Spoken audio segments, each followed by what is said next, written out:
Good afternoon, my name's Dharmesh. I'm the General Manager for Video at DREAMTEK, and today I'm joined by Matt Wicks. Hi there. Hello, Matt Wicks is our Chief Technology Officer at our sister company Virtual Forge, who are focused on software development, and today we're talking about learning management systems and portals. My first question to you, Matt, thanks very much for coming down, is really short and sweet. What is a learning management system, and the context of that, what's a portal? So a learning management system is what it says on the tin, really. It's a system that manages learning. It allows you to take all sorts of different learning, e-learning, classroom learning, videos, PDFs, things like that, put it into one place, and then track which users are looking at what and the scores that they have from there. And there's lots of different types of learning. Someone mentioned there's, you've got micro learning, social learning, integrated learning. So, where does a portal come into play there? So micro learning is a small piece of learning which you might do, and in many ways that's like a quick hit of learning. It's basically going in and finding something small, instant, very focused that you want to find a solution to. And so if you want to find out how to do something specific, you can do that very easily because you're searching, and your search, if your portal's built correctly, isn't just searching the LMS, but it's also going off and it's searching, all of the other systems that it's linked to as well.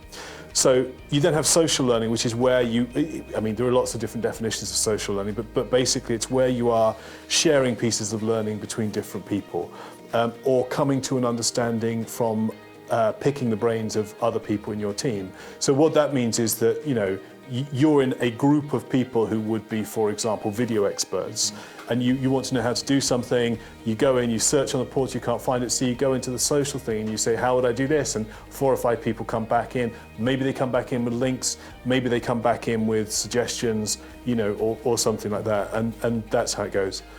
And integrated learning is really something which is a bit more difficult to define. It's where your learning is taking part by doing. It's taking place by doing, by taking place through the action of completing a task. The benefits of having a global portal versus the extra effort that's required to get there are enormous, because you get a different perspective on things. And the social piece we were talking about, having the same conversation between 3 or 4 people in America is very different to having that conversation between 3 or 4 people in America and 2 in China and 1 in Australia, and it brings different perspective, and that encourages the learning, as well.